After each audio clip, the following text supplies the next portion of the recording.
Channel thanks you for watching. Bridgestone presents the Champ Car World Series powered by Ford. You have to tell the race director what this Mario Haberfeld did to me again.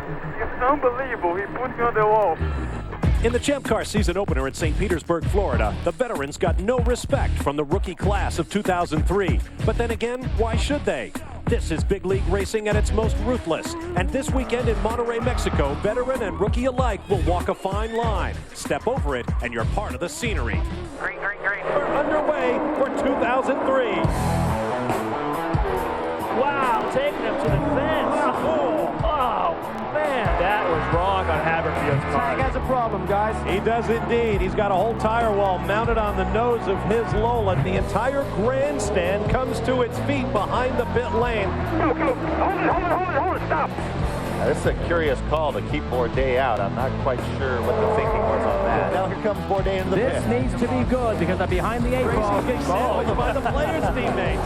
Flat left rear on Bourdais. Yeah. Contact. See the Mexican very upset. He blocked me all the way through the back when I was second place. That had to have cost him, what, 15 seconds right there? Yeah, absolutely.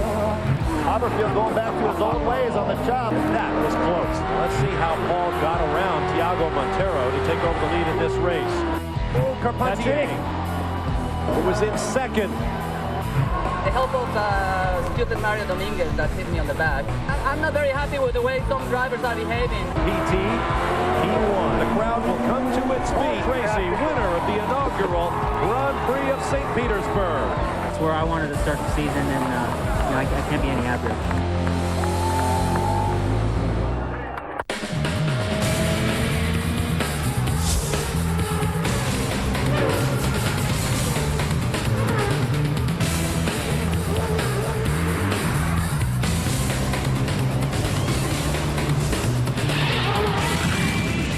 4 weeks after that eventful season opener in Florida, the Champ Cars have traveled south of the border for the first of 2 races this season. But before you can race the 3rd annual Tecate Telmix Monterrey Grand Prix, you must qualify. Welcome to final qualifying for round 2 of the Bridgestone Presents the Champ Car World Series, powered by Ford. Hello everyone, I'm Bob Varsha, welcoming you live to Monterrey, Mexico and Fundidora Park, where we have a great story to tell you. The question is simply this: will yesterday's provisional pole sitter, Paul Tracy, go out in this 2nd round of qualifying to attempt to defend that pole? The story is more complicated than you think, and it begins in yesterday's opening round of qualifying. Of course, the story of Monterrey is always a slippery racetrack, and we had that in spades on Friday. Another of the big stories, the Mexican drivers. Michel Jourdain Jr. sat on provisional pole for a while last year. This year he went off and on, but managed to find himself 5th on the provisional grid. The godfather of this generation of Mexican drivers, of course, is Adrian Fernandez, pole sitter last year, just 9th in provisional qualifying. Sebastian Bourdais, the rookie sensation of St. Pete, just 6th on the provisional chart. Scott? As you can see, it doesn't take much to step off this racetrack, and a lot of guys having problems keeping it on the black stuff. Bruno Junqueira off and on a number of times, but he was 4th quick. Patrick Carpentier of Canada is suffering from flu-like symptoms this weekend, but he was still 3rd on the provisional grid. It's going to be weird to see in this qualifying session. Patrick Carpentier will not take part. Oriol Servia doing a great job for the Patrick team in 2nd, but the man of the hour and the winner in St. Petersburg, Paul Tracy, put together a terrific lap. Despite this spin, he still managed to pull one together for provisional pole. And if he can hold it, it will be his first road course pole since 1996 in Miami. But at the end of yesterday's session, he had a problem. We'll get to that in a moment. Here's a look at the provisional grid. Tracy and Servia on row 1, Carpentier and Junqueira on row 2. And as TK mentioned, Carpentier not likely to be out in this 2nd session. We understand Mad Max Pappas is on an airplane headed for Monterrey. Another of the stories of the weekend down there in 19th place. Young Alex Young, a 26-year-old Malaysian driver with a year of experience with a Minardi team in Formula One, is making his Champ Car debut this season. Now, let's get back to the story of our provisional pole sitter. At the end of this morning's practice, in which the cars were nearly a full second quicker than yesterday, Paul Tracy crashed heavily. I almost let the cat out of the bag when I said it's going to be a weird session, because it's not only will Carpentier not be taking part, both players' timing stands are zipped up tight. Paul Tracy also will not be taking part in this session. It was a very heavy crash. You see the safety crew went to work sweeping up the kitty litter down in the corner. The question is, what will Paul Tracy do now? Can that car go out in the second session, or will they do so? Let's get right down to Derek Daly with the details. Thank you, Bob. Now, it's a bit of a complicated situation. Here is the rule. Paul Tracy, because the car is deemed as unusable because it's damaged so heavily, he can replace the car with a spare car. As long as he doesn't go out in this session, he can still start from the front row of the grid. Now, he can replace the car and go in this session to see can he maintain that pole position, but that risk is way too much to take, because what if something happens on the first lap that's out of Paul Tracy's control? So, Paul, I know it's frustrating. I know you're on the pole at the moment. You may still be on the pole, but the frustration of just standing here in Sydney is not dressed ready for action. Well, for sure it's frustrating for the whole team, because we've had a great car all weekend, and I spun today in practice and ran. The car slid across over the curbs and completely damaged the bottom of the tub. It's made the car unusable. So to go out in the spare car, we'd lose our time from yesterday. So we're just going to sit and wait. But you know, I think the hard part for the team is the situation Pat's in. Pat is sick. He's not running today because he's caught some type of a virus and he can't see out of one eye. So we're in a little bit of a bind, but we'll see what happens. Paul, when you jump into a spare car, do you expect it, or will it in fact be exactly like the car that you crashed? Or is there a bit of a touch of anticipation or doubt in your mind that you'll have the same car that was effective yesterday? Well, I did a test last week at Fontana, and I shook the car down and drove it for about 6 or 7 laps, and the car is set up the same. The only difference is it will have, right now it has different calipers on it, but we'll switch those calipers to what I've been using the last 2 days, and then the car will be the exact same. Good. Now, the interesting thing also, we just had the Toyota Atlantics run. We had a Mexican Truck Series run earlier on. They scattered stones and dust and dirt and oil and everything all over the track. So Paul Tracy will now stand here and watch and see, can anybody in fact go faster than on the track yesterday that was maybe a little bit cleaner. However, as Scott knows, very slippery. All right, thanks very much, Derek. Now, this is the corner where Paul Tracy went off. As Derek Daly mentioned, there's been other activity on the track, but they are working in that corner. Champ Car steward Chris Neifel to the left of your picture, somebody with a very persuasive tool, and I'm not sure exactly what they're working on, Scott. Now, let's not forget, the Simple Green safety team gets out there, and this track is clean. Even though there has been trucks and other cars out there on and off the track, doesn't mean there's a lot of garbage left on a track. It means that these guys have got their hands full getting it prepped for qualifying this afternoon. Well, this is a situation that has not arisen yet under the new rules in Champ Car racing, but we'll get to that story a little bit later on. First, here's a look at our program plans throughout the weekend. Tomorrow here in Monterrey, the Toyota Atlantic Championship, top rung of the kart development ladder, will open their season live here on Speed Channel at 11:30 a.m. Eastern Time. And then it's the Tecate Telmex Monterrey Grand Prix, round 2 of the Champ Car season. Our live coverage begins at 2 p.m. Eastern Time. We'll be right back.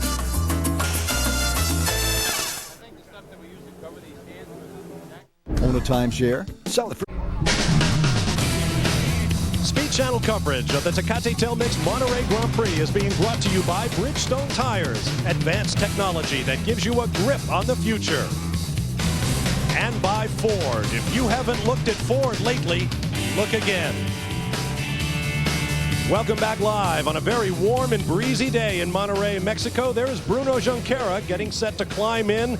Remember, we will have a short practice, then a 10-minute break, and then we'll be on track for final qualifying to set the grid for round 2 of the Champ Car season. Hello, everyone. Welcome live to Fundidora Park in Monterrey, Mexico. I'm Bob Varsha.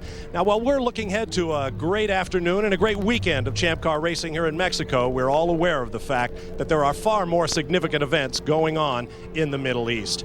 Tomorrow's race will go out over Armed Forces Radio and Television to our men and women in uniform, but as we all know, they will not be able to see that race, many of them, because the orders have calm down, and they are out in the field. We're all watching events here in Mexico, along with our hosts, watching the news channels and taking in events, and our thoughts are with our men and women in uniform in these very troubled times. With that, let's turn back to the business at hand. Qualifying for tomorrow's race, with me as always, Scott Pruitt, former Champ Car driver, Tommy Kendall, former Trans Am champion.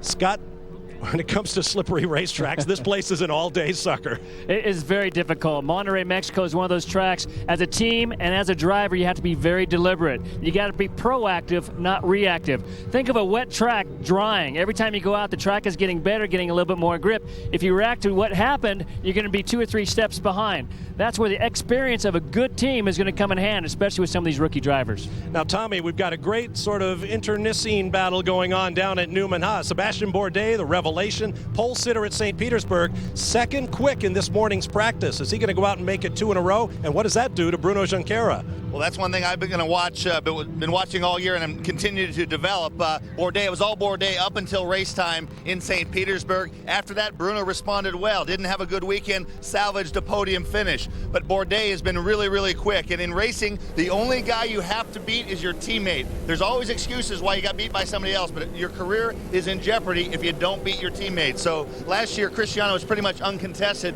within his team. This year, they got 2 hot rods there. I look for that to produce some fireworks. Well, of course, Sebastian Bourdais, the dashing young Frenchman, is only one of a terrific rookie class. We thought we'd introduce them to you, and rather than do it ourselves, we thought we'd let the rookies of 2003 introduce themselves. Here they are. I'm Mario Haberfeld, and I'm from São Paulo, Brazil. The wish of every driver when you start is to reach a top level in racing, and I think I reached it. I'm Joel Kemakias from Switzerland. Normal when a guy starts to do something in motor racing, the dream is kart, and now I'm in kart. I'm Patrick Lemarie from Paris, France. I'm a racer. I'm a little boy. It's the best series in the world. It's a Champ Car. I'm Darren Manning from Yorkshire, England. Lots of disciplines that make a racing driver. I plan to be the best every single one. I am Roberto Gonzalez from Monterrey, Mexico. Roberto Gonzalez is a race car driver. We worked hard to get there, and now that I'm here, I just cannot believe it. Hi, I'm Tiago Monteiro from Porto, Portugal. A few years ago, I was watching on TV Jimmy Vasser, Paul Tracy, all those guys. And I had no idea one day I will be here actually fighting with the same people and hopefully giving the same show to the fans. Hi, I'm Sebastian Bourdais from France, Le Mans. I'm a rookie, so I have no proper pressure. Just do your best and the results will follow. I'm Rodolfo Lavin from San Luis Potosí, Mexico. I love racing since I was very young. Thanks to God that I'm here, and thanks to my family that they've been supporting me from always, Hi, I'm Ryan Hunter-Ray, and I'm from Boca Raton, Florida. I'm looking for fun, really. That's it. You have to be serious and focused. You can't let that fun factor go away. Well, today that group of rookies has been joined by one more. This is Alex Young, standing in for Roberto Gonzalez at Walker Racing, a 26-year-old Malaysian with a year of Formula One experience under his belt. Ironic, I suppose, that a young Malaysian should be making his Champ Car debut on the weekend of the Formula One Malaysian Grand Prix, another race you'll be seeing live only here on Speed Channel. Alex Young and his colleagues are out on track, but there's another story we want to tell you about. With more on that, here's Calvin Fish. Bob, there are 4 Mexican drivers in the field this weekend who'll be vying for glory on home turf. Now, the pressure will really be on young rookie Rodolfo Lavin. He was here last year in Toyota Atlantic competition, but 3 times the horsepower of the Champ Car. Will be a totally different animal here this afternoon in qualifying and the race tomorrow. Now, for Michel Jourdain, he comes in there off a career-high best finish in St. Petersburg of 2nd. He's ready to move up to the next level, and if he does it here tomorrow, this crowd will go absolutely nuts. For 10-year veteran Adrian Fernandez, he comes off a 2002 season which was very disappointing, but can he rebound here and become the first driver car owner to win in the series since Bobby Rahal in 1992? And for 2002 Rookie of the Year Mario Dominguez, he's come out of the box very strongly in what is now a two-car Herdez team. But between Mario and Adrian, there's certainly been a row that has been simmering since the end of last season. At last year's season opener here in Monterrey, Adrian Fernandez got off to a fast start by winning the pole in front of his home fans. Fast forward to the race down under, and Adrian's season came to a premature end as he was caught up in a multi-car crash, which was somewhat initiated by Mario Dominguez barreling through a wall of spray. This left Adrian battered and out for the season. In possibly the most bizarre race in car history, it was Dominguez who celebrated the controversial win. On Adrian's return to competition, the two clashed again. It was the help of stupid Mario Dominguez that hit me on the back. I can't believe he hit me on the back. I'm not very happy with the way some drivers are behaving. After the race, the two countrymen exchanged words behind pit lane as the emotional level was raised another notch. And earlier this weekend, we caught up with both drivers to see how things stood now. With all that pressure and all that tension and, you know, the disappointment in that respect, I got too hot and probably shouldn't say the things that I said, but apologized to him at the end, and he apologized for his mistakes in that respect. So we don't really have anything in common. It just in common that is bad. It's just rivalry that could have happened with any other driver. Actually, yeah, I respect him a lot because after St. Pete, he called me and apologized to me for the comments he said, you know, and I really respect that, you know. I guess he behaved as a gentleman then. And, you know, hopefully things between him and I pull it out. But we talked about it, you know, this can happen again out in the track, you know, we're all trying to win, and it happens again. Let's just sort it out between ourselves. Well, certainly on the surface, at least, they appear to have smoothed things over, but I think behind closed doors, there is certainly a tension that exists there, and there could be some fireworks once again this weekend. Ironically, in provisional qualifying yesterday, they lined up right behind one another, 8th and 9th on the grid, Bob. All right, thanks very much, Calvin. Cars are on track, as you see, but remember, this is just practice, not the 25 minutes of green flag qualifying to come in just a few minutes. Sebastian Bourdais at St. Pete. He became the first driver since Nigel Mansell to take pole for his first Champ Car race. Could he be the first man to make it 2 in a row? We'll find out today. Stay with us.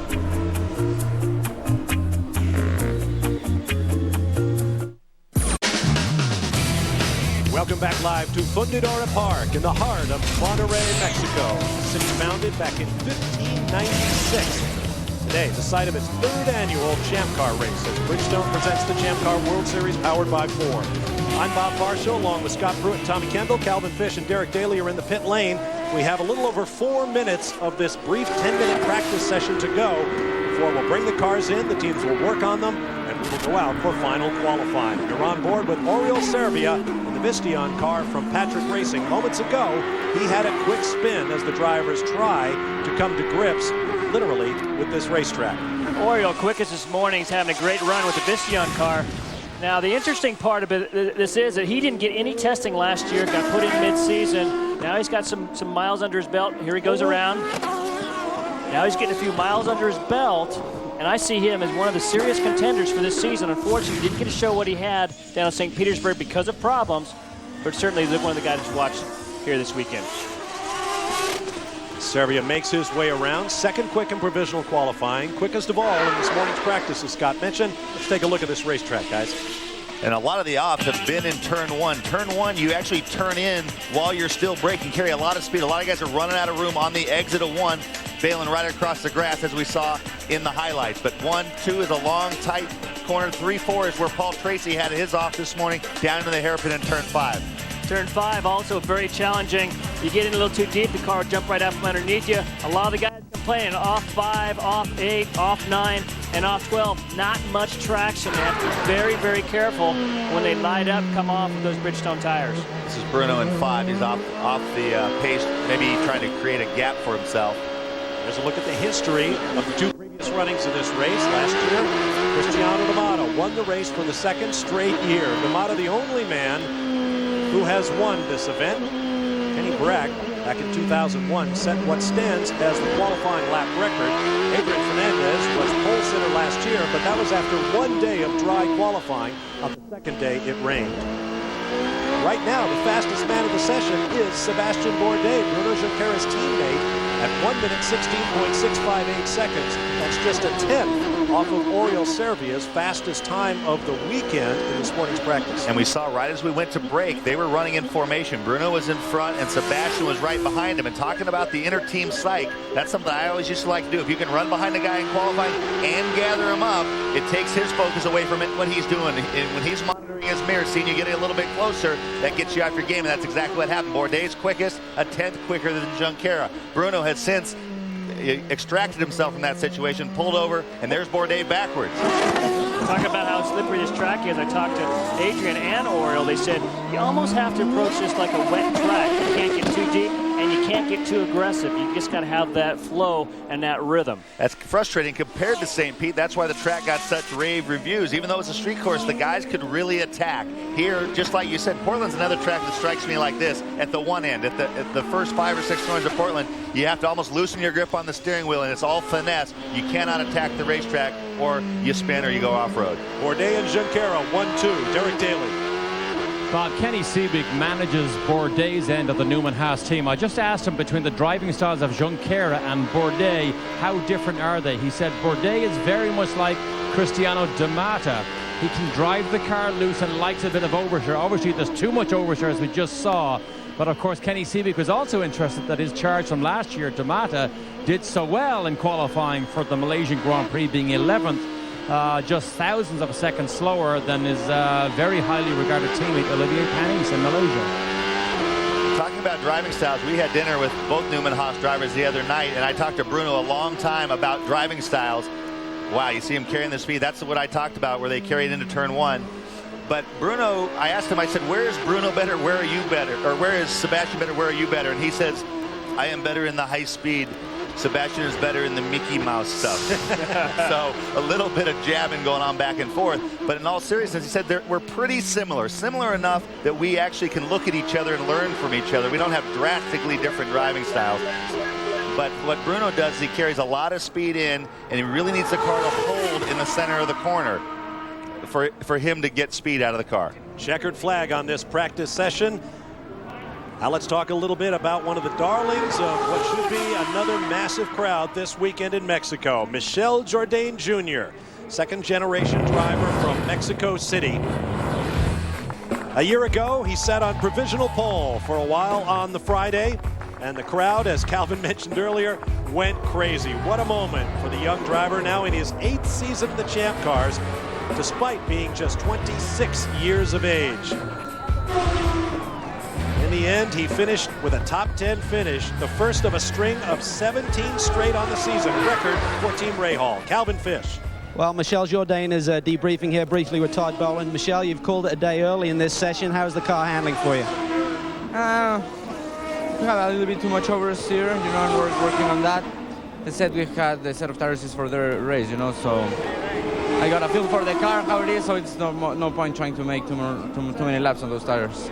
Last year, this crowd went absolutely nuts when you sat on the pole briefly in the qualifying session. Been running strong this weekend, coming off a second-place finish in St. Pete. Can you go one better this weekend? Well, hopefully, that's the goal, and I think we have a good car. Yesterday, we were very fast in the first session. We made a change that didn't work for qualifying, so we're hoping we can improve today and get a little bit better. All right, mate, good luck. Let's get a quick word here with Bobby Rahal. Bobby, busy weekend for you, mate. You got 3 teams running, and Michel stepped up to the plate last time at St. Pete. Can he go one better in front of his home crowd this weekend? Well, he qualified very well here last year, 4th, if I remember correctly. And, yesterday, I think he had a quicker car than showed. We just made a little mistake. He didn't make it. We did as a team. But I think he can do it. He seems to like this place, and the car's running well. I mean, we'll see. It's awfully tight. Talk about that young pistol you got in that Toyota Atlantic Series. Qualifying just finished. You had a great run out there. She did a wonderful job. I'll tell you, that's a tough crowd. The top 10, top 12 cars in that category are very, very close. A lot of those guys have, 1 or 2 years of Atlantic experience, and for her to end up 5th, I was very, very pleased. And you know, I think it's a bit, for her, it's a big confidence boost. Well, good luck on all fronts this weekend, mate. And we're, of course, talking about Danica Patrick, who's making her debut in Toyota Atlantic competition, Bob. That's right, Calvin, and she recently made another debut, increasing her exposure, you might say, in an issue of men's magazine FHM. This is the newest star on the horizon of the Formula Atlantic Championship. Danica will be out there this weekend, beginning her career. And we might say that Tommy Kendall featured in that article as well. That was a great spread. She threw Tommy under the bus, and I'm sure we'll be talking about that throughout the weekend. Here's a look at the session. Quickest lap of the weekend thus far by the man in P1, Bruno Junqueira.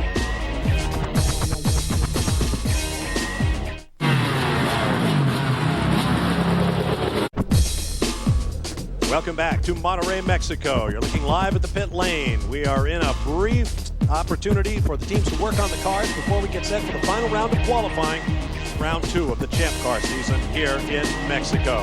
Another of the great rookie talents in the series this year, Tiago Monteiro of Portugal, driving for the legendary Emerson Fittipaldi. And as he will tell you, that means pressure. It's a huge name, and I'm really glad to have this opportunity, of course. It's both very good, interesting, and it will give me a big help, I guess, by his experience. And also, you know, some more pressure, I would say, because everybody's expecting a lot. We want to learn, and all the team actually needs to learn and me even more. But we want to, you know, start scoring points, be there, you know, getting the top 10 quickly, and hopefully, you know, get as close as possible from the podiums.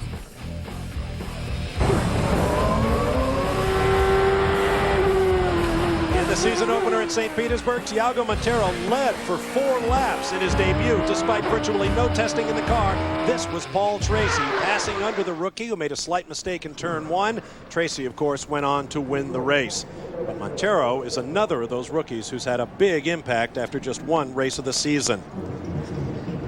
There is Monteiro waiting for his opportunity on track. Another driver doing well. Fastest man in the morning practice, Oriol Servia. With more on him, here's Calvin. Well, Bobby qualified provisionally second here yesterday. Jim McGee stands by in the shade. Jim, this racetrack historically very slippery on day 1, and then it starts to rubber in. How much do you chase the racetrack, or do you let the racetrack come to you? No, you gotta kind of let it come to you. Plus the fact that, you know, we've got Atlantics running here and some of the other cars, that Barber Dodge. So, you know, it's just a matter of having a little bit of patience and not moving too quick. But the Visteon guys are doing a great job keeping up with the track, and the car's been running really well. How are things gelling for you with Steve Chalice now here as engineering the car over Oriole? How are things working for you? Didn't really get a chance to show your true potential, I think, in St. Pete. I'm sure you're looking for better things this weekend. Yeah, we had a little bit of bad luck down there, but Steve and Oreo and Don Oldenburg, the whole team, it's really coming together. We're really pleased and hoping that this can continue on, because you know, Visteon's been a great supporter of ours over the years, and we really want to do the job for them this year. All right, Jim, good luck. Let's get down to Double D. These are pictures of an ugly oil slick you do not want to see minutes before qualifying. This has been laid down by Jimmy Vasser's car. Now here's the problem. This is Vasser's spare car that's laid down all this oil. Yesterday, and his primary car got destroyed going no, he says no. When was it? This morning? This morning we hit a curb, and it just kind of popped the tub up in the bottom. Didn't really feel it, but I think there's been 6 or 7 of those this weekend. And then so we went to the backup car, and it's just pouring out oil. It was running fine, so they're going to take it back and see. And now we don't have really a car to go to, so we're going to hope that they can fix it quickly and get it back out here. Okay, so what they're doing, they don't actually know where the oil is coming from yet, but Jimmy mentioned 6 or 7 cars. The curbs here are like small turtles. When the cars go over them, they actually punch holes up into the middle of the tub and actually bend the brake pedal unit on these cars. So that's actually destroyed many cars, Patrick Carpentier being one of them this morning. So Jimmy, you sit here, stay here. You know, you can look at the screen and you're not going fast enough, and you see that, you know, guys are flying over the curb, so you try to do it, and I guess it's kind of the luck of the draw. You know, if you get a little sideways, it hit one of the curbs wrong. It pumps a little hole in the bottom, but well, not really an actual hole, but you know, it softens up the structural integrity of the tub, and it's not good. So now I sit here. Hope you get going, Jimmy. Thanks. Yesterday, Jimmy had some of the pit lane commissars smiling. He didn't have a race car in the pit lane, so he went out and sat down in the pit lane in the driving position. Don't forget the Formula One Malaysian Grand Prix coming your way tonight here on Speed Channel, 1:30 a.m. Eastern. We go. More than a quarter century ago, a British expatriate named Chris Pook decided that the dusty harbor port of Long Beach, California, could be made into something akin to Monte Carlo. American legend Dan Gurney signed on to Chris Pook's vision, and it all came to pass. It began life as a Formula 5000 race, and then welcomed the Formula One World Championship. Some of the pictures of the old Long Beach races featuring the likes of Mario Andretti still live with thousands of race fans all around the world. There's Mario passing, I believe that's Jody Scheckter in the Wolf. To win in the Lotus, Colin Chapman, cap in the air in his traditional victory salute. 1984, Mario, the Champ Car pole sitter. Old friend Gary Gerald interviewing, who was that kid who also sat on the front row? Looked a lot like Derek Daly. Of course, we all know Long Beach as America's premier temporary circuit. A crowd of tens of thousands each year come out to watch the Champ Car stars in action, along with the Toyota Pro Celebrity Race, the Toyota Atlantic Championship, and much, much more. And that is the next stop as Bridgestone presents the Champ Car World Series powered by Ford. Join us April 12th for qualifying. That's Saturday at 4:30 p.m. Eastern Time. Sunday, the race, April 13th, beginning at 4 Eastern. And round 2 of the Toyota Atlantic Championship, the elite of the kart driver development ladder, will run on Sunday, April 13th at 1:30 p.m. Eastern Time. And don't forget the Trans Am Series for the BF Goodrich Tires Cup, featuring our own Scott Pruitt trying to outdo his boss, Paul Gentilozzi. You'll see that race Sunday the 13th at 9 Eastern. We have cars on track, final qualifying underway here at the Monterrey Grand Prix. And here is Adrian Fernandez, who gets a big round of applause from the crowd as he begins his hot laps. Interesting thing that's changed about kart this year than last year's. In fact, there's so many rookies, and a differential from the front of the grid to the back of the grid. Instead of talking maybe a second, a couple tenths, we're talking 2 or 3, maybe even 4 seconds with some of the drivers. So as a team, you're going to have to really pick and choose when you want to go. We saw yesterday a lot of guys trying to make flyers at the end, unfortunately getting caught up in traffic. And if you remember last year, Adrian snookered people on the Saturday session. It was raining, but he got out early, ended up taking advantage of that extra point offered for pole. He was already on the provisional, but the Mexicans want to get out early, get some exposure for their sponsors. We've got the Battle of the Beers here. We've got Tecate out, and also the Corona car on track as well. And that competition runs throughout the paddock. They're kind of staking their turf. They got promo girls, Tecate's trying to shut down the Corona people, so forth. So the competition down here in Mexico for the eyeballs and the loyalties of their fan is tremendous. Rodolfo Levine, of course, on track in the Corona car. Meanwhile, let's get more on the drivers who've had problematic sessions thus far. Derek Daly. Well, in fact, Bob, it's an update on a man who could well spoil a Mexican party here, because he could well grab this pole. Bruno Junqueira, the time he just did, which was impressive in that 10-minute session, was on tires that had 40 laps. Tim Coffeen, who's the chief mechanic here on Bruno's car, said there's a little bit of air of confidence here about this weekend, because yesterday Junqueira went over those curves, those turtle curves, and knocked the oil pump off the engine. That's just what happened. Jimmy Vasser also, and it's not a quick fix, so I don't expect to see Vasser back out, but they're pretty confident with the few laps Junqueira has and the speed he did just 5 minutes ago. He's the boy. That was a 1:16.4 that Bruno did. Let's go to Calvin. Well, these Bridgestone tires, Bob, are coming in very quickly. In fact, on the 3rd lap, I think we'll see some of the guys cutting hot laps. From last year, this is a slightly different rear tire construction. What they've gone to is the street course tire, which is a little softer construction-wise vertically, meaning it's almost a softer spring rate. Now, most of the teams have liked it, certainly given them great grip this weekend, but the Reynard boys are struggling a little bit, because remember that Reynard is really critical to the platform and maintaining that out on the racetrack, and certainly this works up and down a little bit more when they're going over the bumps. Thanks, Calvin. It's a beautiful track here in Fundadora Park. But, fellas, it's listed on the schedule as a permanent road course. To me, this place has all the characteristics of a temporary or street circuit. It does, but it is permanent. A lot of these, they call it permanent from the standpoint that for the most part, the guys don't get a chance to, other cars don't get a chance to drive on it. It's not temporary like we see through the streets of St. Petersburg.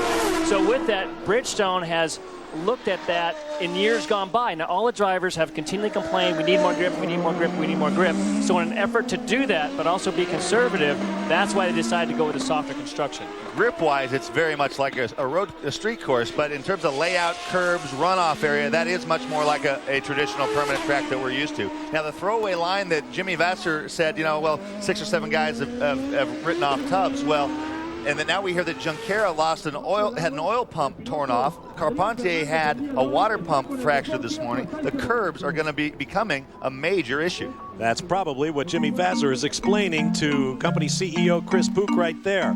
Adrian Fernandez has already beaten Paul Tracy's provisional pole time. We'll be back to Monterrey.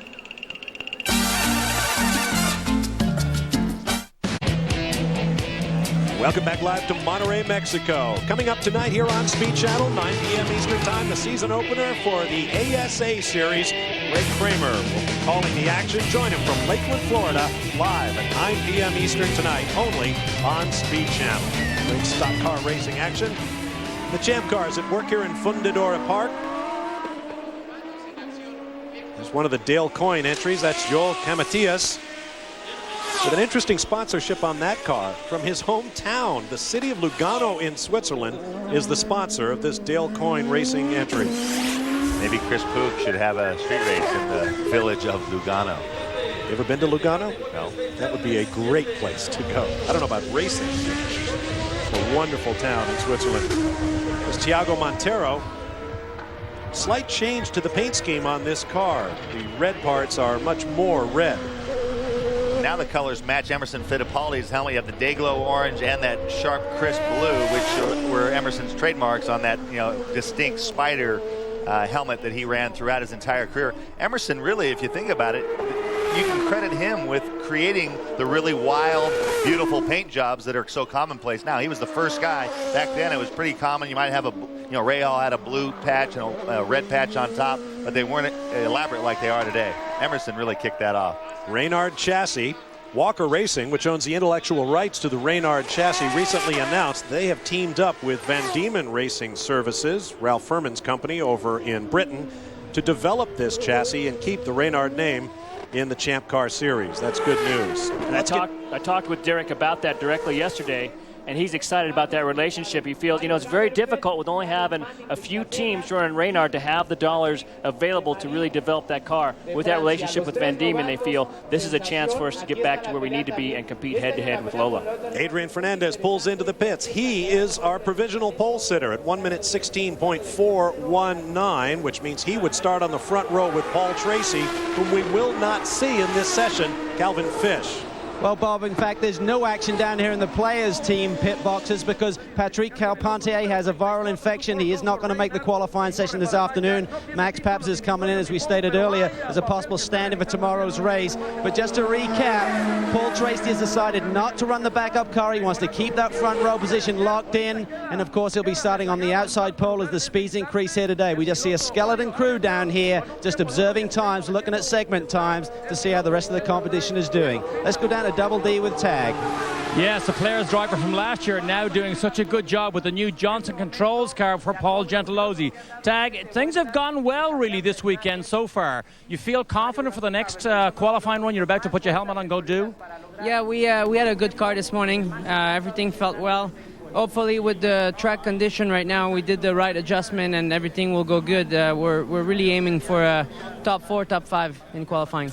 Tag, these curbs seem to be destroying these cars. Do you need to use the curbs to go fast? And is that a huge risk now?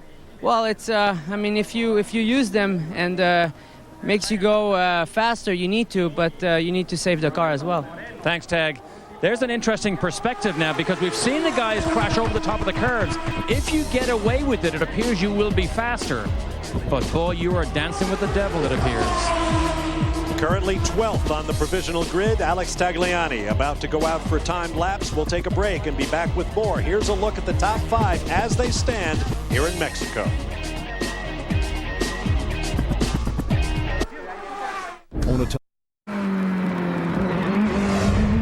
Welcome back live to Monterrey, Mexico, and Fundidora Park, site of final qualifying of the Tecate Telmex Monterrey Grand Prix. Round 2 of the Champ Car season. You're on board with Oriol Servia, fastest man in this morning's practice. He is hot lapping, looking for a spot on the front row of the grid for Sunday's race. It's a very fast lap. This actually should be a flyer he's on right now, probably the first or second time lap going for a third. Unfortunately, as you see ahead of him, is not what you want to see. A little bit of traffic. Hopefully he'll be able to get that lap done and get on to the next one. Now he's going to get held up here a little bit.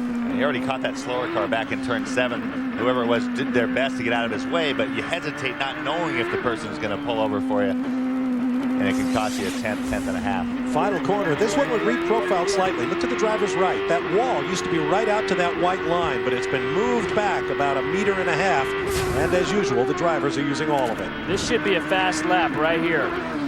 Didn't look like there's any traffic. But right this is the time to get that best lap out of the Bridgestone tires. Right-left combination going straight to the back. A lot of guys having problems down in this start. You actually hear he rushed a downshift, a little bit of wheel hop on the rear, full lock, slide. Didn't get it turned in, missed the apex. Someone who might be able to talk about those curbs is with Calvin Fish. We're down here with Adrian Fernandez, sits on the pole right now. Adrian, great lap. Time-wise, do you have anything left? Can you go faster? I think it will depend how the track improves. We just wanted to put a good lap at the beginning and be safe. So the car is working better than yesterday. So I think there's something left there. It's just a matter of putting it all together. How much of a gamble do you now take, Adrian, in terms of waiting? How long do you wait before you make that second run? Well, we have to monitor how everybody's doing, and depending on that, just wait maybe a little bit more to the end. I have my doubts if the track is improving, but we just have to see. Talk about the curbs, Adrian. We're seeing several cars damaged as some of these drivers are launching themselves over the curbs. Tubs are getting damaged. How cognizant of that fact do you have to be when you're taking the car around this circuit? Well, it's important to go sometimes over the curb because that's how you can gain some speed. But also you're taking a big chance. If you hit them in the wrong place, you may damage your tub. So you really have to be very careful how you do that. Okay, Adrian, good luck. I'm sure his attention has now been gotten by that lap put in by Oriol Servia, Bob. 2 tenths better than Fernandez. You're riding with our provisional pole sitter. This is looking actually a little bit more tidy than the previous lap, getting a little aggressive. You see these guys are just jumping over these curbs. They're taking that chance. Seen a lot of tore up race cars, a lot of broken pieces. Wow. Do you hear that? That's the big one that they're really hitting almost every single lap on the inside of 7. And it's interesting how the ante gets raised. Last year, D'Amato was the only guy crashing the curbs, and it paid off in time. Turns out they actually had to withdraw a car last year because they damaged the tub. Didn't hear a lot about it, but now that he did it, a lot of guys thinking about getting ready for Monterrey this year got to be able to go over the curbs setup-wise. They didn't factor that they were going to be able to damage the curbs. It's curious that they left those big, radical turtles type shaped curbs, the secondary curb. You've got a shallow curb that the guys get up on, and then you've got the secondary stage as well. 15-9. Oh. Is that the coup de grace? It remains to be seen with 22 minutes and change, almost 23 full minutes to go.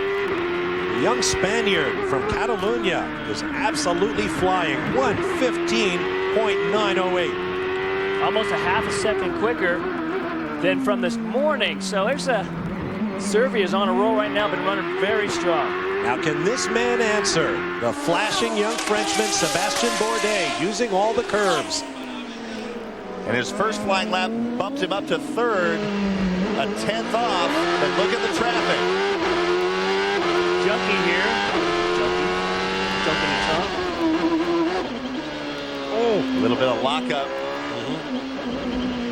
So you see that traffic, even as a driver, you see that little bit of a traffic up ahead. It's going to give you a little bit of hesitance. And he's actually going to probably catch up to him, especially as he leads to his next lap. This is where you have to decide, is this lap good enough to keep going, or do I want to regroup? Only he can make that decision. He's got the information on his dashboard, tells him where he is relative to the lap before. I would say he's still after it. Oh! It's just a little too much. Got right out from underneath him. Nice, easy spin, but as soon as you get offline here, you lose almost or virtually all the grip. That was coming off the fastest part of the racetrack. That straightaway topping 175 miles an hour. Here is Sébastien Bourdais, his teammate. Tagliani ahead of him on the road. Another look here. gets in just a little too hot, gets the car up, actually gets the rear of the car up offline, and it just a slow spin right out from underneath him. Another look.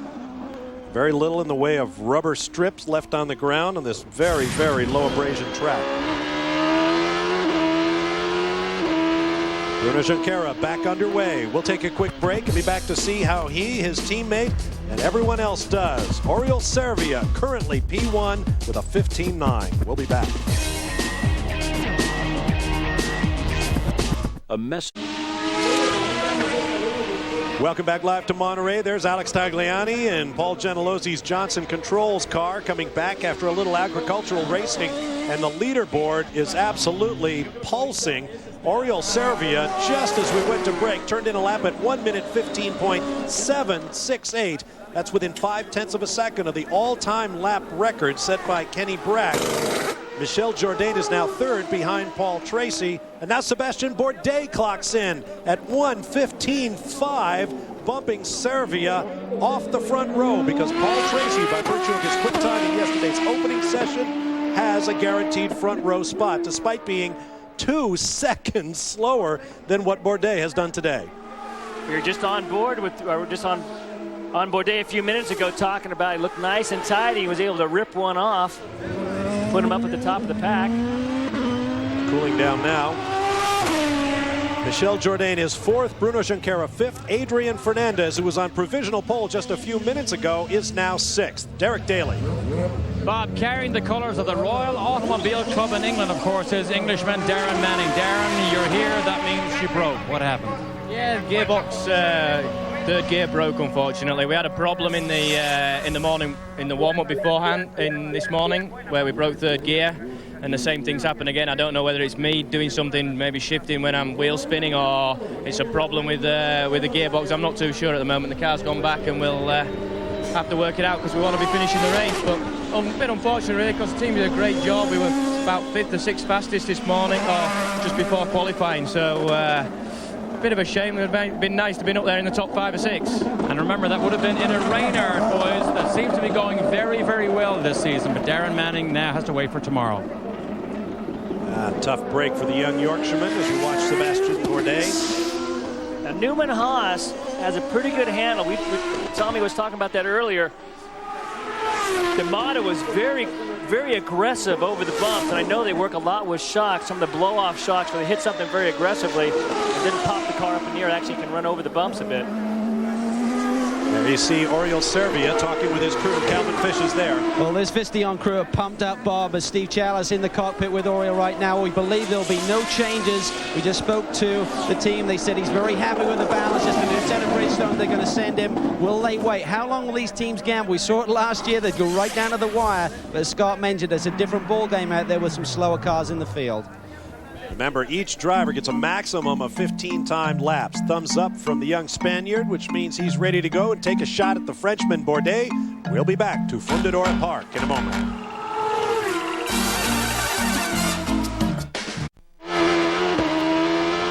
Welcome back live to Fundadora Park in Monterrey, Mexico. Bob Barsha, Scott Pruitt, Tommy Kendall, Derek Daly, and Calvin Fish with you for the Champ Car Weekend in Monterrey, the Tecate Telmex Monterrey Grand Prix.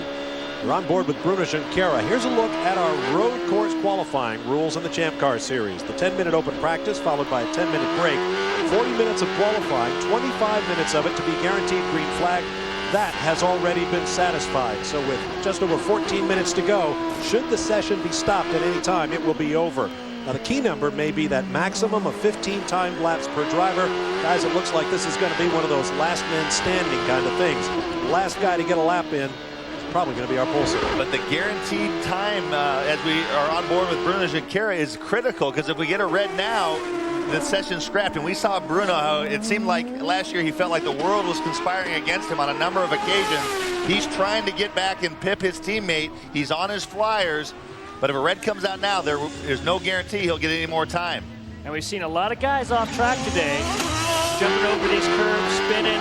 So the potential at this track to have a red in these closing minutes is going to be fairly high. We have about 13 and a half minutes left. Well, quick update on the curb situation, Scott. I checked in with Team Rahal there. I said to Bobby, how is the car? He said, well, it's good, but, you know, to do a fast lap, you got to use the curbs. I said, what's that worth, a couple of tenths? He said, no, that's more like 7 tenths if you really beat up over the curbs, but you risk damaging the tub, as we've seen numerous times already this weekend. Off the final corner comes Bruno Junqueira.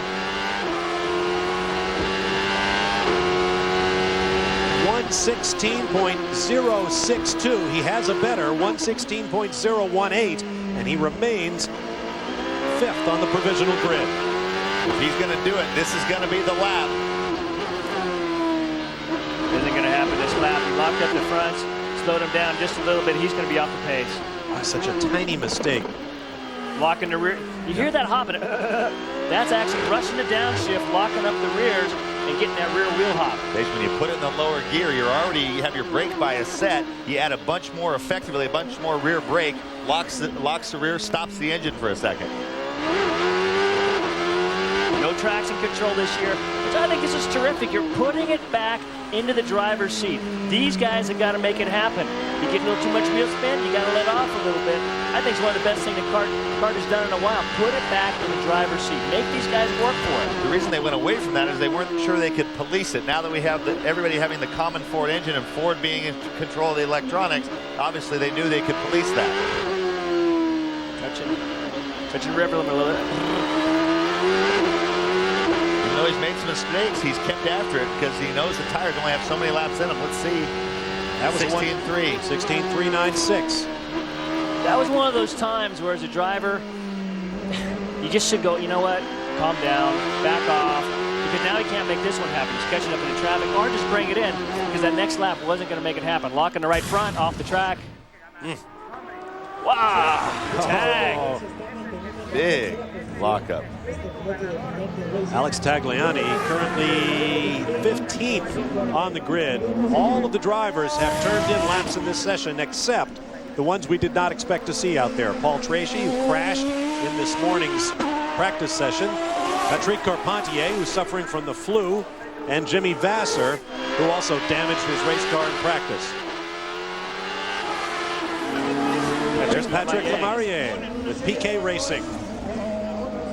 Sponsorship on that car now from Scientific Atlanta. Switching back and forth, Bruno Junqueira to Oriol Servia. Servia's best, a 1:15.768. He's trying to carve away 2 more tenths of a second to overhaul Sebastian Bourdais for pole. I had a chance to work with Jim McGee for 4 years, and that guy is smart. He is on the radio with Servia, giving him the perfect spot on the track, trying to make it happen so he can go out there, put down a flyer without getting caught up in traffic. It may not be the fastest time on the racetrack as far as getting more grip later, but if you can get out there and make it happen by yourself, it's going to make up in times on the clock. Derek Daly has more on Servia. What Servia's plan here is, guided by Jim McGee, is to do this run. They're on brand new tires. The last run he did on new tires, the 4th lap, put him in P1. The 5th lap was even faster. By the 6th lap, the tires begin to go off. So lap 4 and 5 on this run, they hope will be the magic ones. Our active top 10 on the left. The yellow arrow means Paul Tracy is in the pits. We will not see him on track. The rest of the top 10 will shuffle as the drivers complete their laps. Should the position change, you'll see it. You also see the time remaining in the lower left. I like the look of Servia. He's not using up near as much road as the other guys on the exit of 1. He's using the curves, but not as much as some of the other guys. Watch the exit curve here. He's up on it, but he's not straddling it. The Spaniard has a lot of talent. He raced head-to-head as teammates to D'Amata, and I rated him very well. Oh, there's Mario Haberfeld on the road ahead of Bruno. Remember their contretemps in St. Pete. Goes again. This is the kind of thing that will just boil Bruno over. Junqueira currently 5th, Haberfeld 10th. Looks like Bruno's going to slow down and try to let his fellow Brazilian get down the road. Almost out of laps. Seems like got Bruno so exercised. Oh, he's on the line. He's just invested a whole lap, taking everything out of his tires in the very last corner. Haberfeld slowing down, trying to get a clear spot for himself. Just parks Junqueira. That's the kind of stuff that kart's got to stay on policing. I mean, even though it doesn't seem like much, when you're so limited by the number of laps, it's a give and take on the racetrack, and he's not making any friends. Well, you bring up an interesting point. There is a rule in the rule book. If you impede someone else's qualifying run, they can dock you laps. And so those two guys highlighted some weakness in the rules, or perhaps the officiating, in my opinion, down in St. Petersburg. They warned Haberfeld about his block. He did it again, and there was still no penalty. So the rule clearly states that. So it's time for Chris Neifel to kind of take charge back from these drivers. They sense weakness there, and they will eat him for lunch. Perfect example. We're on board with Serbia. You saw that car. I don't know if it was Jimmy or maybe Ryan Hunter move clear out of the way for these guys. When they know they're on the flyer, get out of the way. If you're going slow, get out of the way. I mean, that's the way it needs to happen. This is the third different team for Oriol Servia in his third visit to this race. 2001, he was here with Sigma Autosport. Last year, with the former Pac West team. This is the last section of the track before we're coming to start finish. Last turn right here, turn 11. I spoke too soon about not using the curbs much. He was saving it for when he needed it. See what he can do. If he can, Bourdais has pipped him back. And Servia goes back to the top. Oh, 115.476. Jim McGee, quiet smile. I knew how long he was going to do it. Pat Patrick, team owner. In fact, he dumped it over the curbs. Let's not overreach here. What a lap by Servia. This is the last lap he can do. He has to use his 15th lap to get back to the pit lane. Mentioned 3 teams in 3 years here in Monterrey. This is his 4th year in the series and the 5th different team for Servia. PPI, Sigma Autosport, Pac West, and Patrick Racing. As long as he doesn't make a mistake on this one, this should be faster. Up and over the curves is when you got to take those chances. He knows it's his last lap. You know what? If I break something on a car, I break it. Hopefully we'll get it fixed for tomorrow. If not, I can generate a little quicker lap time, all the better. A little bit of lock on the right front, not very much. A little bit of traffic up there. This could mess him up. We'll mess him up. We'll mess him up. That's Alex Tagliani up ahead.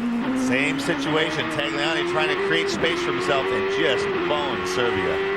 No, your ears do not deceive you. I just mentioned 5 teams, but I could only come up with 4. So I guess it's like the old Boomer Jeffrey on hockey story. There's 3 things in hockey: skating and shooting.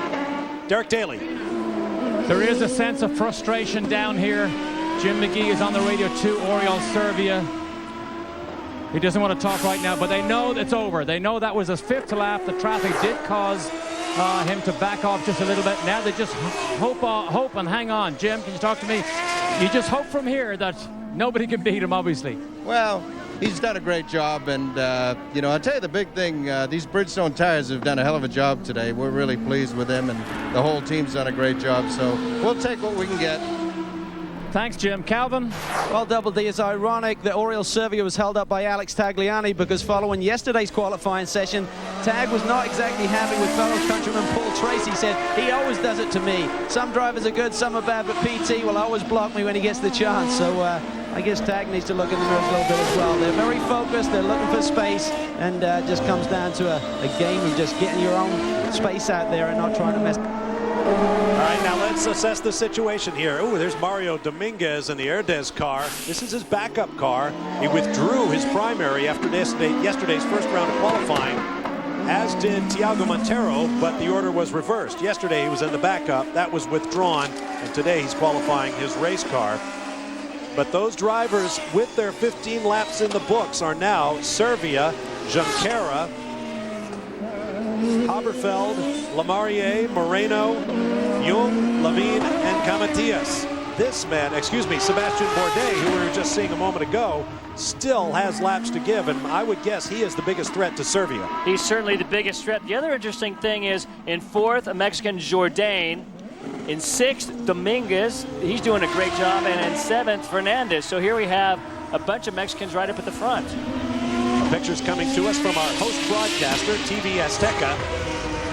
As much as we all like Mario Dominguez, I hope they're going to watch that man ahead of him, Sebastian Bourdais, because the Frenchman is in the hunt for pole. I think Bourdais threw that lap away when he saw the traffic. It doesn't look like he's on it here. He has another 2 laps he can put in before he runs out of laps, as does Jourdain. Don't count out Jourdain. Jourdain. This will be a flyer right here. The track's pretty open in front of him. We can see from up here, actually down the track, there's nothing that we can see in the way of traffic. This little is his bit of chance lockup to make heading it into happen. 2 there. Ran a little bit wide in the middle of 2. Watch the littered parts on the track here when he comes through. See all those parts here destroying wing plates on those big curbs as well as the bottom sides of the car. Heavy rubber buildup in the braking area. Hard on the power. When we talk about getting the goodie out of the tire, it takes a couple laps for him to get up to temp, get him up to pressure, and you got 2 flyers. That's when you got to make this thing happen. And here it's looking like lap 4, lap 5. Up over the curbs, very aggressive. Taking those chances. And that particular curb, because you really don't have an exit there, you're going right into the next right-hander. If the car gets upset, it's not a big deal. You just straighten it up, jump the car straight, and then try to get off that right-hander well. Michel Jourdain and Higante.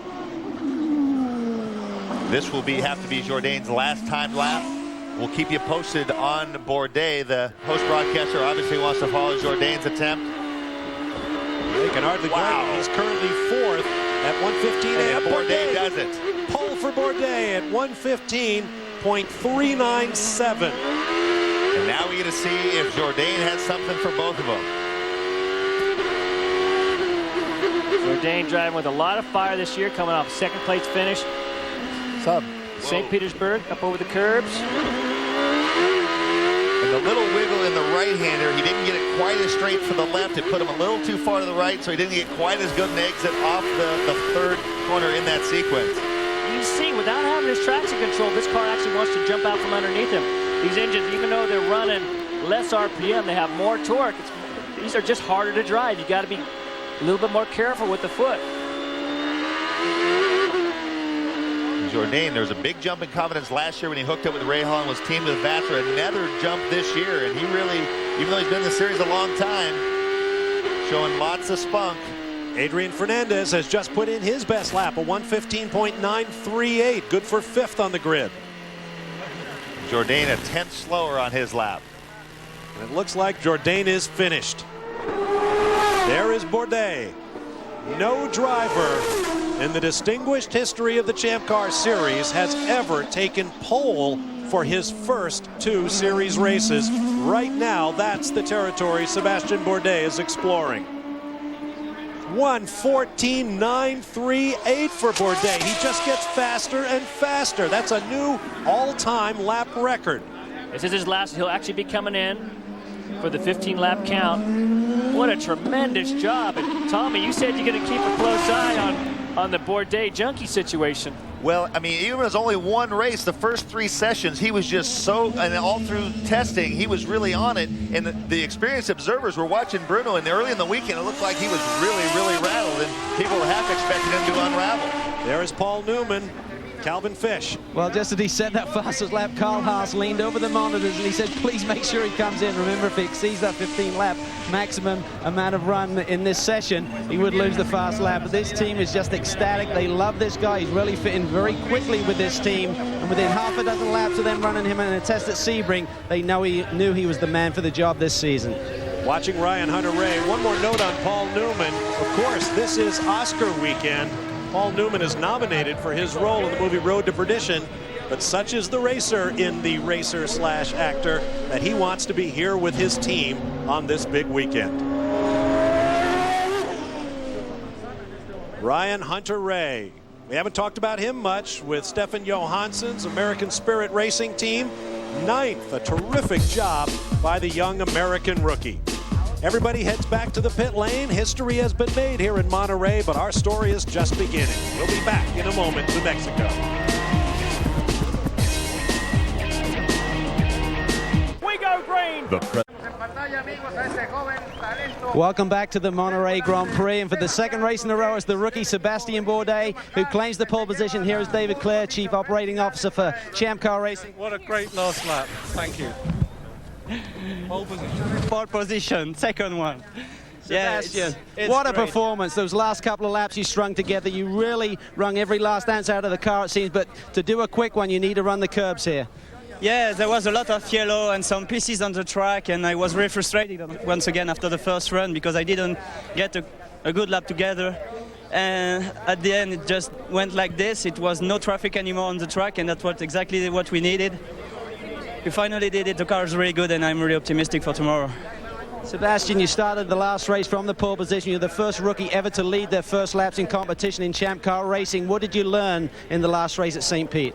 You know, it was a street course. The track changed a lot during this race. We did a very small mistake about the strategy, especially about the communication. And we took a lot of experience, and we won't do the same mistake again. All right, fantastic performance this afternoon. Good luck tomorrow, mate. Bob, good point, Calvin. 30 laps led at St. Petersburg before the rookie mistake. Whoa, careful there, lad.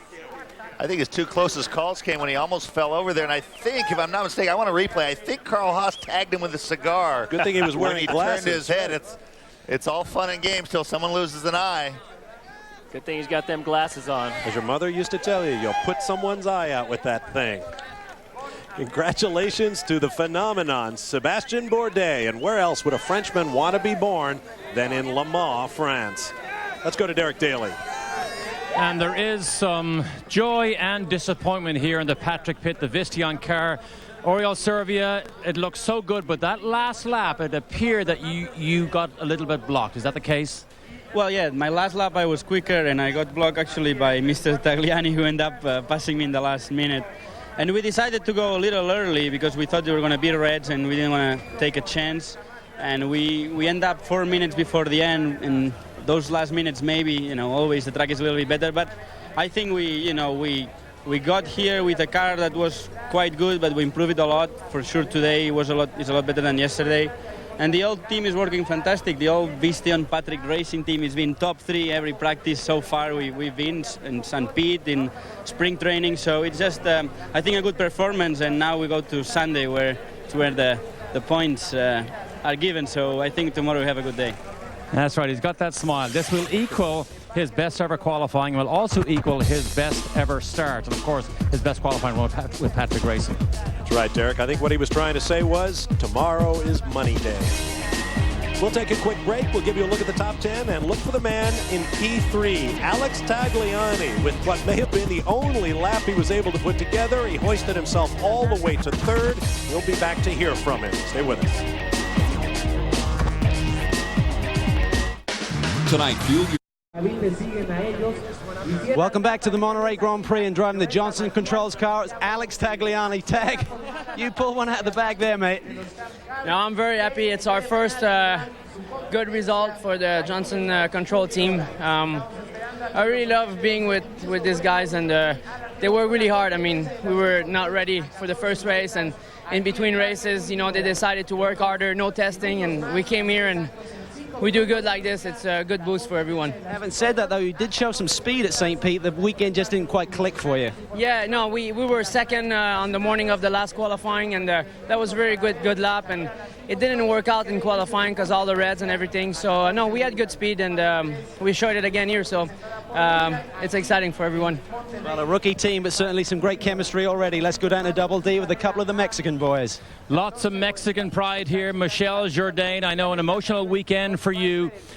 I know you maybe expected some more, but I think you're quite happy. Yeah, it's good, I mean, I think that's the goal, always qualifying top 5. I think you have a good chance of winning and being on the podium. So we're happy. I think we have a little bit more. I made a mistake. I was trying really hard in the first, my first set of tires, broke the front wing.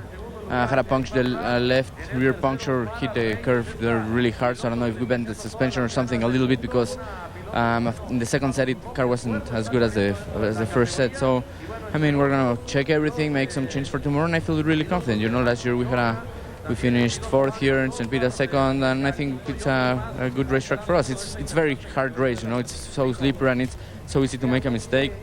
It's really important to finish the race. Thank you, Michel Jourdain. A really, really big day for Michel tomorrow. And I'm just going to slip down here and try and see if I can grab Adrian Fernandez. Can you stay with me? Adrian. Can you feel the electricity? I mean, the Mexicans are here to support you. You are the man in their eyes. As tomorrow unfolds, do you just sense that good feeling? Well, there is more men now. Now it's Michelle, now it's Mario. So the pressure is more divided now. It's good. I mean, it's always nice to race here. We're doing our best and, you know, always fighting to get a better handling car, and that's what we've been doing. But it's always great to race here in Mexico, to see the atmosphere, and it's something very special. When we arrived at the airport a couple of days ago, your face is on every billboard, is hanging off every building. Tecate, Quaker State, Telmex is everywhere. I mean, this is an enormous event for you personally, in addition for Mexican motorsports. Absolutely. It's a very special event here because of the years that we've been working on it, and now Michelle and Mario and Rodolfo Lavin. I mean, it's just getting stronger and stronger. You know, Luis Diaz in Atlantic, where he got the pole. So the racing in Mexico is growing tremendously in all areas, and we're very proud of that. Thank you, Adrian. Good luck tomorrow. Congratulations to Adrian Fernandez, a man with a lot on his shoulders this weekend, as is that man, Mario Dominguez, who had an interesting session. Having withdrawn his time yesterday, he will slot into the 8th spot. We'll be back in just a moment.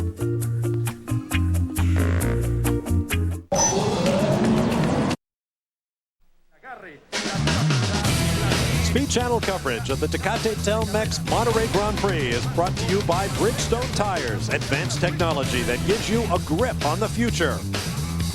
And by Ford. If you haven't looked at Ford lately, look again. A beautiful day here in Monterrey, Mexico, and a spectacular qualifying session has set the grid for tomorrow's race. Let's get final thoughts on the day's events, beginning with Calvin Fish.